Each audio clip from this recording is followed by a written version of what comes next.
Okay, thank you so much for joining us this afternoon, my apologies. Welcome to Astoria. This is such a treat, and I feel like the kind of event and the kind of conversation we've been waiting to have for how long? 14 months, 15 months, and it's such a joy to be able to have conversations like this and press events like this again. Because New York is back, and Queens is back, and Astoria is back, and restaurants are back, and bars are back, and it's so good that we're finally able to do this again. So first, thrilled to be here, celebrating our restaurants and our nightlife, and importantly, our return to 24/7 service. Obviously important to anybody who wants to be enjoying these restaurants and bars late at night, and really important to the folks who work in these restaurants and bars so that they can get to work and home from work and back and forth. Of course, they could have taken the bus this whole time, but obviously we're so thrilled that they are back and are able to use the subway as well. So this is one of the many reasons why we're delighted that 24/7 service is back. Just here locally, more than 150 local establishments, thousands across New York. We hope that folks will be, getting back to restaurants, getting back to bars, using the system to get there 24/7. Here in Astoria, easily just accessible upstairs to the N and the W. I mainly want to just thank some of the people who are here who have done more to bring back restaurants and nightlife in New York through the last difficult year, more than really anyone else. Andrew Ridgie, first of all, from the Hospitality Alliance, who spent the last year working so hard to help restaurants and bars survive and to get all of that workforce and all of those owners just to get, to the next stop so that they could see the light at the end of the tunnel so that we could get back to where we need to be. Melba Wilson, who has been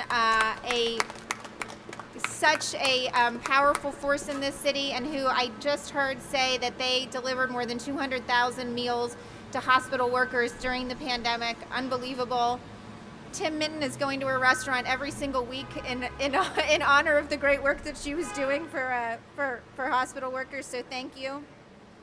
Daniel Balud, who of course needs no introduction to New Yorkers, who has been, thank you so much, who has been out front and trying to help save restaurants and bars during this time. Ann Burrell, who is wonderful and a celebrity to those of us who are foodies, and certainly a celebrity in my house. So I want to thank all those folks who have joined with us today. I'm going to turn it over to Sarah Meyer here in a second, but again, just one of the bright spots certainly in the last year and a half for New York City Transit to be able to reopen to 24/7 and to be able to move people to where they want to go and to be able to help be a part of bringing New York City back. So thank you, and Sarah Meyer.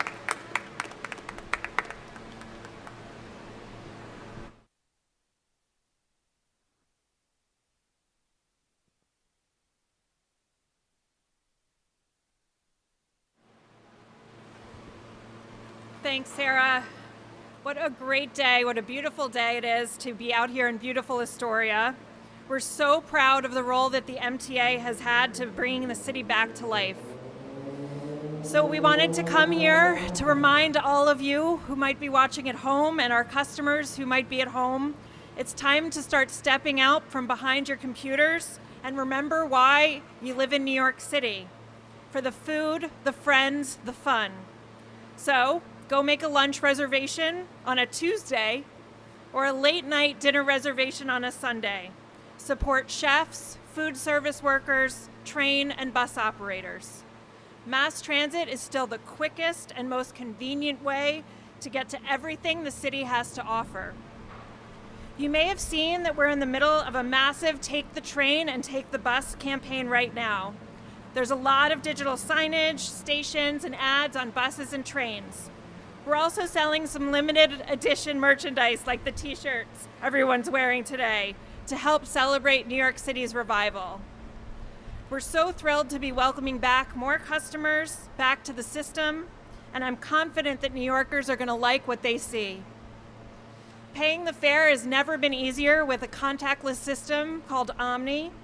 And we're also just want to remind customers to wear their masks. Masks are still required on public transit, indoor, outdoor platforms, anywhere where the MTA is. Mask usage is so important as we start to see more customers come back, and we so appreciate the way that New Yorkers have embraced them.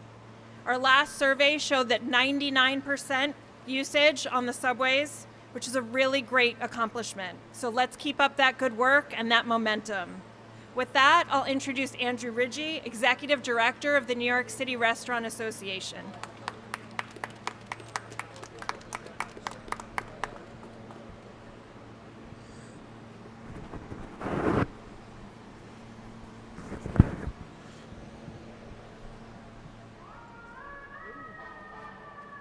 Thank you. Well, this is exciting, right? I mean, I think my shirt says it all. Take the train. You know, the past couple of months,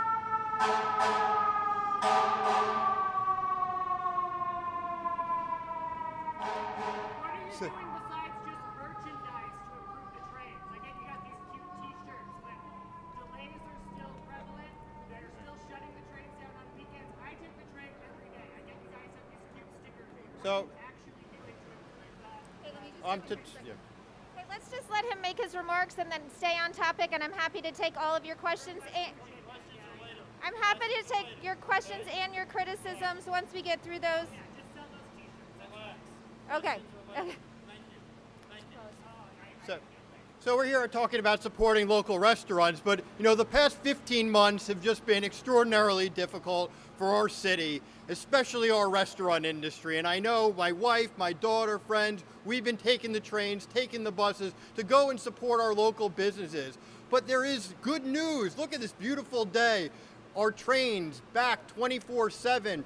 Our restaurants, our bars continuing to open. This means our workers can get to and from work easier. You as customers can go out, explore all these different amazing neighborhoods to go eat at all of our incredibly amazing restaurants. I mean, think about it. Here we are in Astoria, in the borough of Queens, and it is a melting pot of every type of person and every type of community you can imagine. And that diversity is found no better than in our city's restaurants, particularly here in Queens.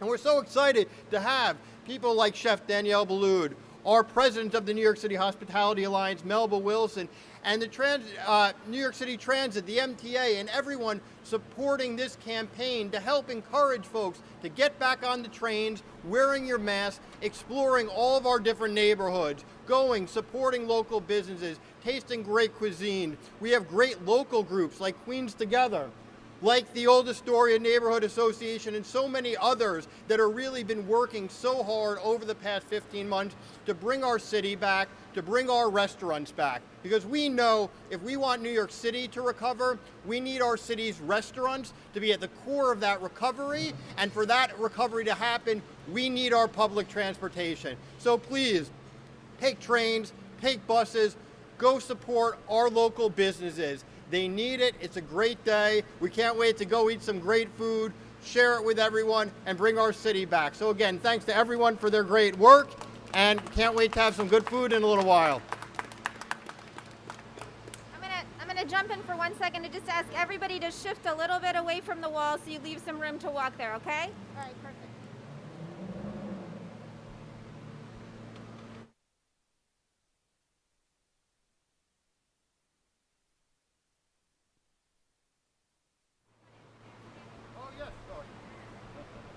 And he really doesn't need much of an introduction, so that's why I missed it. But the one and only Chef Danielle Ballud.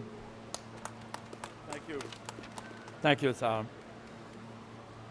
Hello, good morning, and very exciting to be in Astoria. I've been in New York for 4 decades, and I've been coming to this neighborhood for so many years. A lot of my assistants and my assistant Claudia live a block away from here and tell me how wonderful a neighborhood here and take the train every day. And of course, many members of my team always take the train, the bus. I have 2 young children and they have to go to school uptown, and there's about 25 blocks to go, and they take the bus every morning since September last year. They are very vigilant, they're very young, they are very vigilant, they wear their mask, and they're very responsible, and all the parents are very responsible. And it really gave me so much confidence that, you know, I reopened my restaurant a year ago, and we started with first making meals for New Yorkers. and we continue to do that for City Meal on Wheels. And we also, like Melba, have been also making thousands and thousands of meals. But then we reopen one restaurant at a time, the Sidewalk Cafe first, and then the inside, the restriction inside, outside. But we never lost confidence on New York. We never lost confidence on being convinced that we could support the city while we were challenged with the pandemic. And our staff, they are the one I want to thank, because they were taking public transportation in a time where it was the most challenging. And they were telling me always, it is amazing to take the subway. It is so clean and there is nobody inside. So it was always reassuring to know that they could go from point A to point B and be safe and to be on time and to always rely on MTA. And I am blessed. After 4 decades in the Upper East Side, when they made the new line, the new line on the 2nd Avenue subway on 72nd and 2nd Avenue, they arbored the station with some mosaic. And my portrait in mosaic is down the station there on 72nd Street. And I'm very proud of that. It's, to me, it has given me the right to take the subway every day from 72nd Street, for sure. But like many of my colleagues in the restaurant industry, and like Andrew just spoke about, restaurants are the life of New Yorkers. We are really part of the life of New Yorkers, and as restaurants are reopening, as staff is coming back, as good habits are coming back about seeing friends and entertaining, I think it is great to be able to count on our subway and our buses, our train. And of course, I'm just opening a restaurant on Grand Central at 1 Vanderbilt, and they connected the building to Grand Central Station. And so for me, it's going to be an easy ride from 42nd to 65th between my 2 restaurants, but also it's going to be also a very practical ride for anybody living in New York City and wanting to come for lunch or dinner in that destination. The name will be Le Pavillon, and that's actually opening tomorrow. So, but thank you, everyone, and make sure that we keep telling everyone to stay safe and to eat well throughout our 5 boroughs. As I arrived here in Demers, Claudia took me to Rosario for a slice of pizza because that's her favorite pizza, and that's what I do all the time when I take the subway with friends, with families, with colleagues. We just go far out and we go for just a bite of pizza. Thank you. And now I would like the dear and incredible Melba to come to the mic. Love you. Thank you so much. Thank you. Hello. Hi, Queens. How are you? I bring you warm greetings from the village of Harlem. From Manhattan, Brooklyn, Queens, the Bronx, and Staten Island. We are on our way back. New York, New York, you know what they say. So nice, they had to name it what? Twice. Public transportation plays such an essential role in allowing New Yorkers to explore new cuisines, engage with new cultures, meet friends, colleagues, old and new. Where else can you eat your way through the city and learn about different cultures and different food? With my family being from a very small town called Hemingway, South Carolina, everything that we do is surrounded around food. And when I think about the past year and a half, food has been the one thing that's brought us together. I can tell you, it's really helped me with my mental health.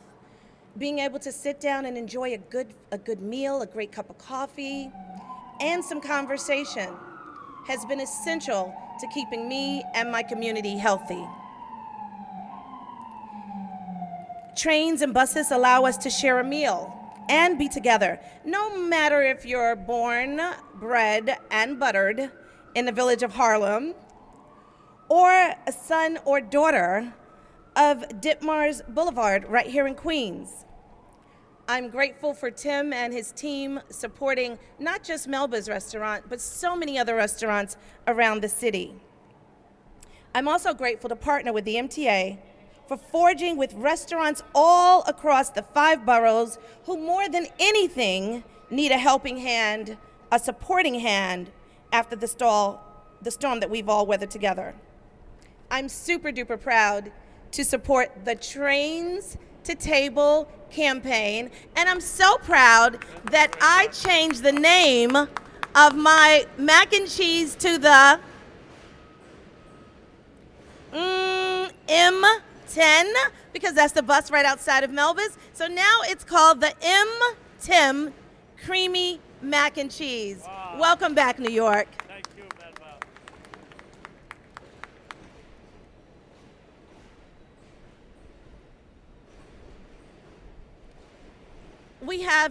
We have another extraordinary woman who, like myself, was born, bred, and buttered right here in Harlem.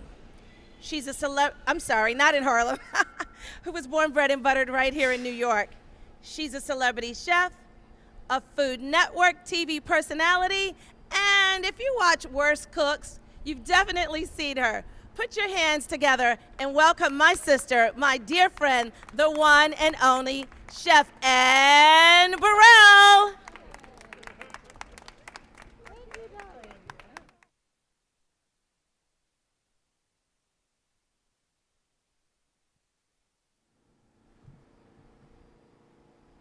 All right. Hi, everybody. The first thing I would like to say is we're back, New York. I mean, it's one of my favorite things about this city, the resilience that all New Yorkers have.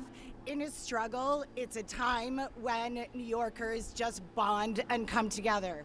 Over the last 15 months, we have stayed together remotely, but now it's time to get off our Zooms and get onto the subway or onto the trains and go out to your favorite restaurant. It's okay again to meet your friends and have a drink late night or early in the morning or whatever. So it is time to come back, New York, and I am thrilled to be here to say that. I love you, New York, and I'm glad to be back out in you. Experience your city. It's waiting for us. Yeah, Trains to Table. Thank you so much. All right, I want to do another couple of quick introductions. Thank you to Yannick Benjamin, who's here from Contento Restaurant in East Harlem. And I want to introduce Rhonda Binda, who joined us. She is the Queens Deputy Borough President, and we are so grateful for her support and for joining us. Thank you. I'm so delighted to be here on behalf of Queensborough President Donovan Richards to announce the full reopening of our MTA system. I have to tell you, when it was hard enough with so many of the businesses and restaurants closing down, but when we went to below 24-hour service, I felt like something really changed as a New Yorker. So I'm so excited to have it back, as well as full indoor dining. Thank you, Andrew. And we have restaurant royalty here. I mean, this is incredible. And we're so excited that you're here launching this back in Queens. I really do think that this neighborhood is one of the best restaurant districts in the city. And so on behalf of Borough President Donovan Richards, we're so happy to be here today. This neighborhood is home to approximately about 150 restaurants that were very hard hit by the COVID-19 pandemic. And we want to remind everybody that with 100% indoor dining, we'll have everything back to normal and resume full operation with the MTA service. We're going to see so much more activity with this great weather all over New York City. So we do encourage you to experience your city, see your city. As Borough President Donovan Richards says, Queens is home to such a diverse variety of incredible restaurants offering an array of culinary styles brought here from all over the world. Over 190 countries, and we speak over 350 languages. You get a taste of that in Queens. Thanks to mass transit, all the restaurants are easily accessible to Queens residents and visitors. So if you're looking to enjoy a delicious meal, I encourage you to hashtag take the train to one of our great restaurants. The indoor curfew is going to be lifted on May 31st, so we can proceed to enjoying a summer full of food and full of fun.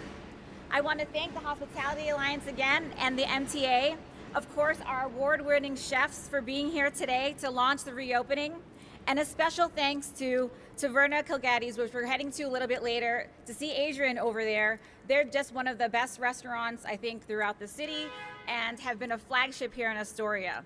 One last reminder that the restaurants do have time to apply for the Restaurant Revitalization Fund, which opened last week. That will help owners cover expenses and rehire staff to address the economic injury caused by the pandemic and give them an opportunity to fully recover. So today, we call attention to the grand reopening taking place. Please enjoy, happy eating, and have fun today. Thank you. Okay, thank you so much. Let's take on-topic questions first, and then we'll go to off-topic questions. We answered all your questions. Okay?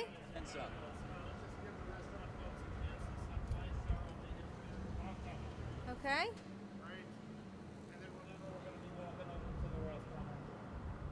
Thank you, everybody. Okay. Thank you. Yeah, you guys can start walking, and maybe just 1 second to just start walking. Actually, I have one question for the restaurant. Okay.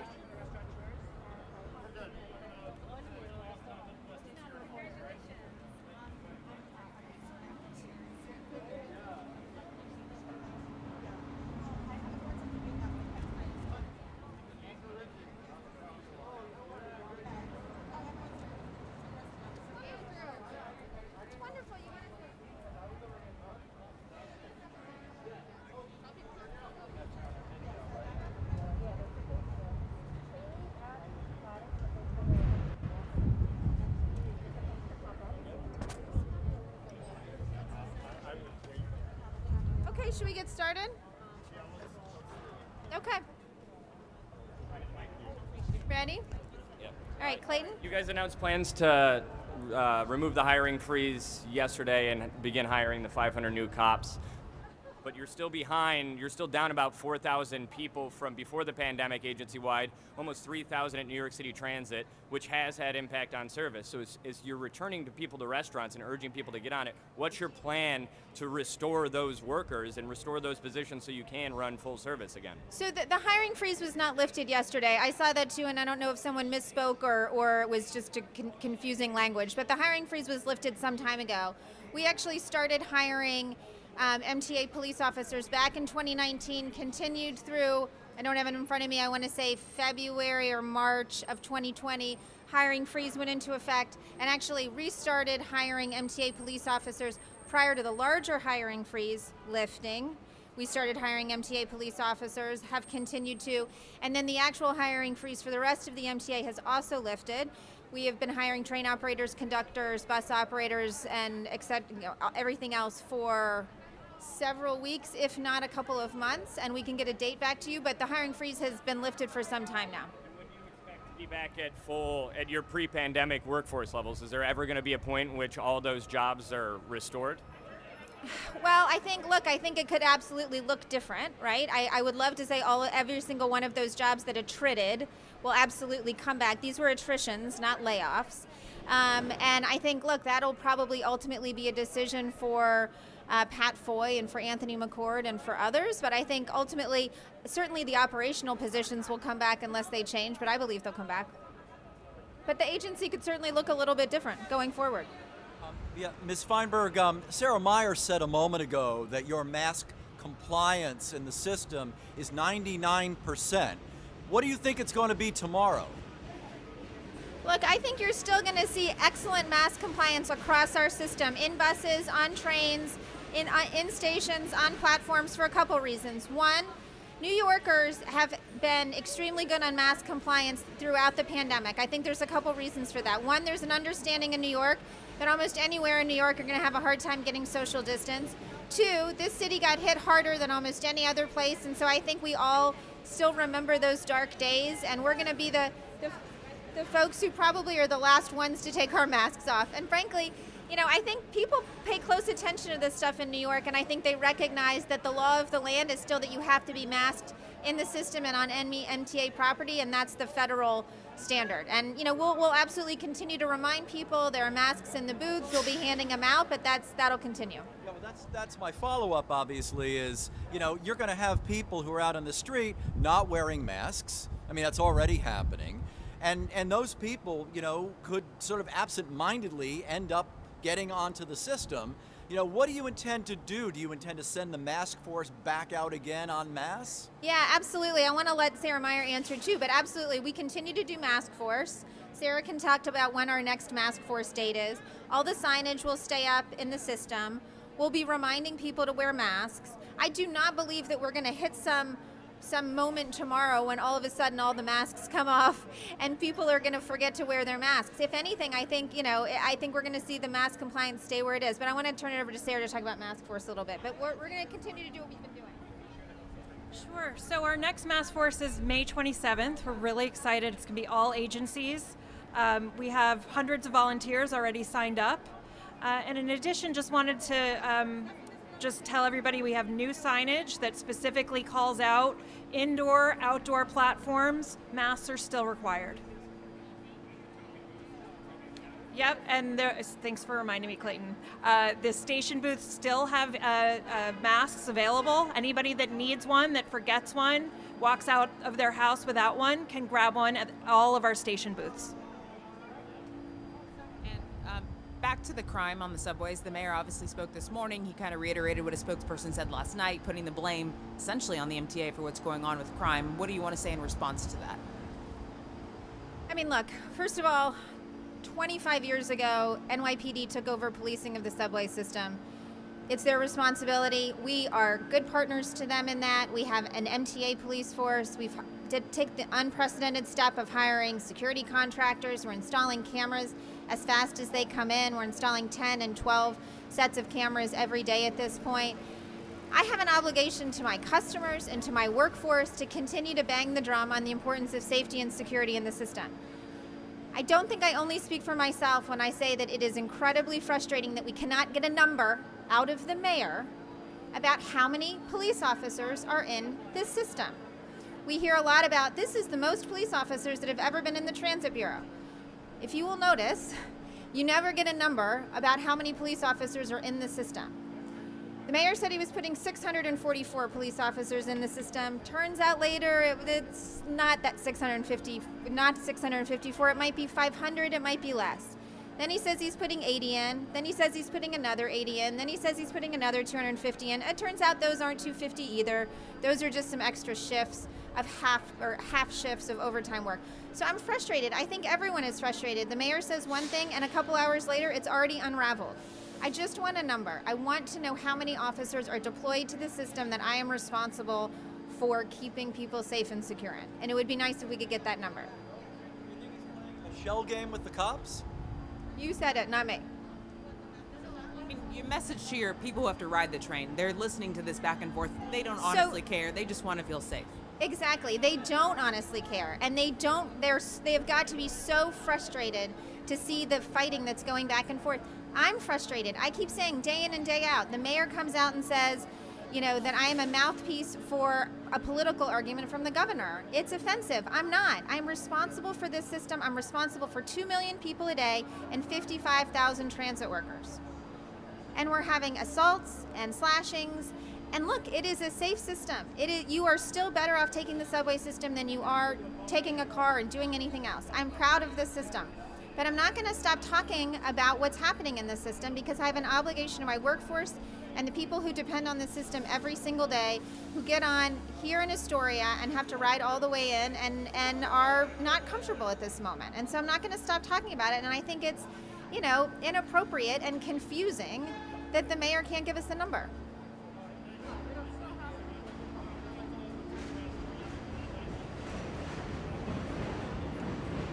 Thank you all.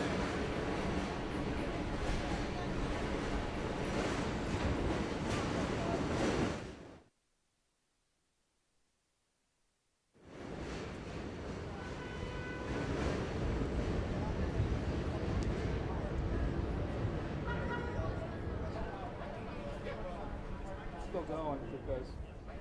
Now we can.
Come on, guys. Come on.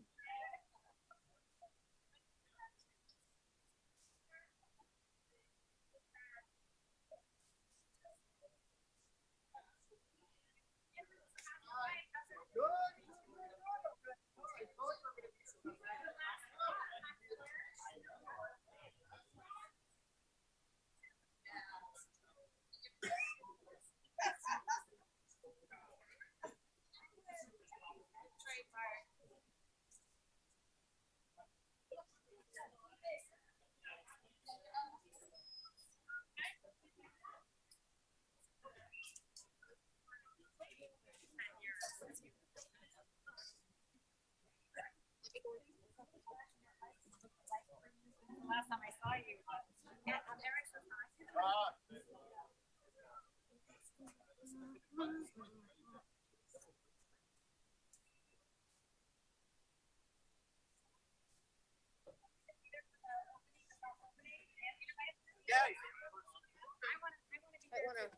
would love to have you there. Yeah, please.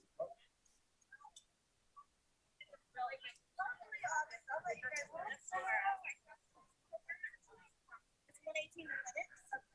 So about 3 minutes. oh, I definitely need it. I'm not sure at all. You're gonna come for the grand opening. Oh, I love that.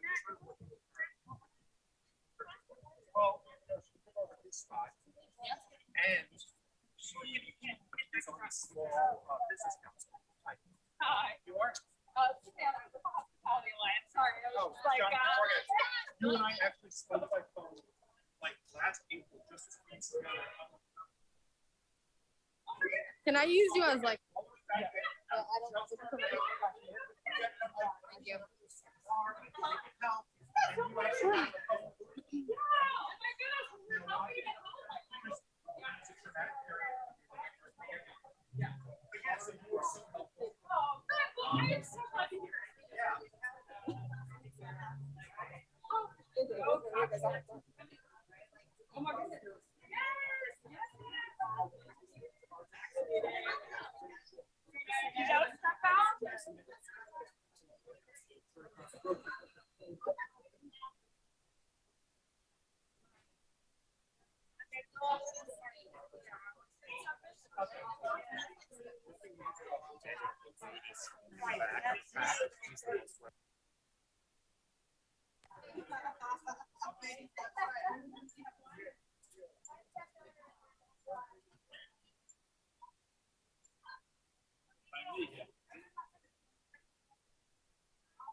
What is that? It used to be a food They had tried to revise this alley for people to do illegal food. Let's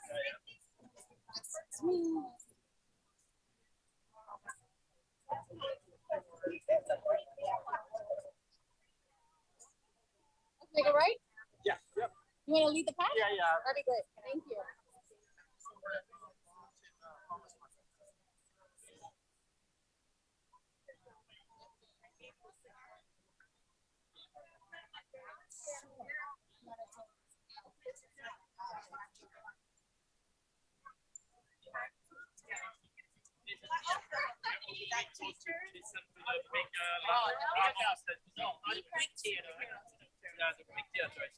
Because I think that what's great is it's a lot of parents and that's what some teachers yes, everything at home for your family. I think it gave us a whole different creation for what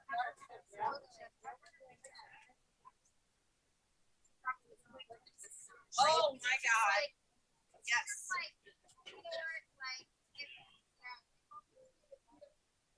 Yep. And we're together.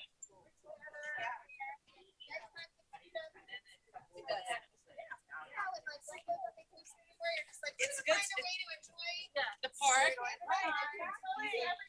Take your own fish. No. But they have a place in Astoria.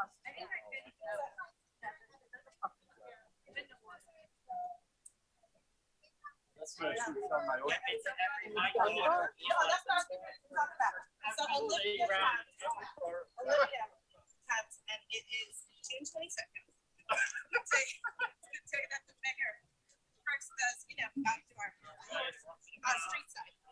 And so everyone's going to thank him opening up the doors. Second, people able to go back to work. Olivia. Hi, Mr. Mayor. I just want to say thank you so much for opening up the playground.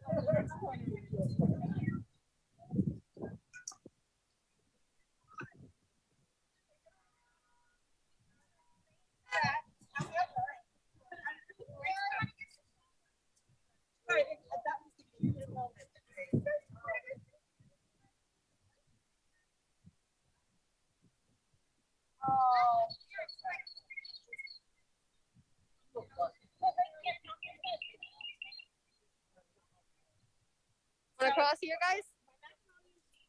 Watch out.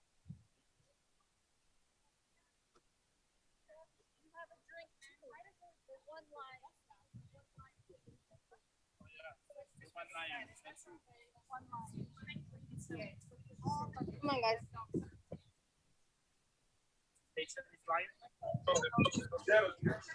One line.